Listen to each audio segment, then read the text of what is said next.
Hello friends, welcome to my channel.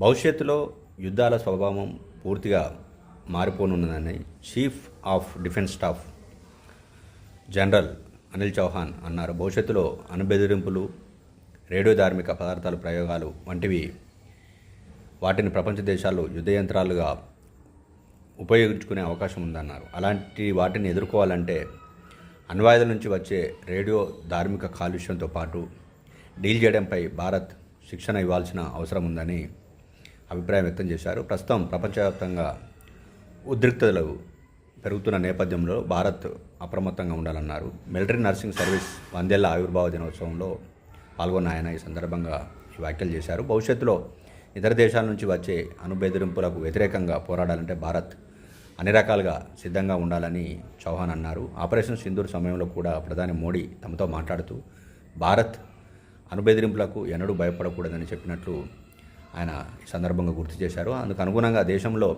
రక్షణ వ్యవస్థను, ఆయుధ సంపత్తిని అభివృద్ధి చేసుకోవాలని సూచించినట్లు ఆయన పేర్కొన్నారు. ఇప్పటికే అభివృద్ధి చెందిన దేశాలు భారీగా అణ్వాయుధాలు తయారీ చేపడుతున్నాయన్నారు. 1926లో స్థాపించిన మిలిటరీ నర్సింగ్ సర్వీస్ 100 ఏళ్లుగా దేశ సైన్యానికి అందిస్తున్న సేవలను ఈ సందర్భంగా చౌహాన్ కొనియాడారు. సైనికులు యుద్ధాల్లో ఉన్న, సముద్రాల్లో, ఓడల్లో ఉన్న నర్సింగ్ సిబ్బంది అన్ని అడ్డంకులకు ఎదురెళ్తూ వారిని కాపాడుతున్నారని అన్నారు.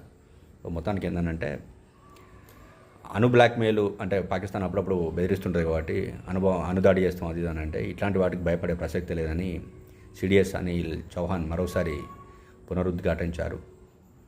అట్లాగే ప్రపంచవ్యాప్తంగా నెలకొన్న ఉద్రిక్తతల నేపథ్యంలో భారత్ అప్రమత్తంగా ఉండాల్సిన అవసరం ఉందని కూడా ఆయన ఈ సందర్భంగా చెప్పారు. Thanks for watching this video.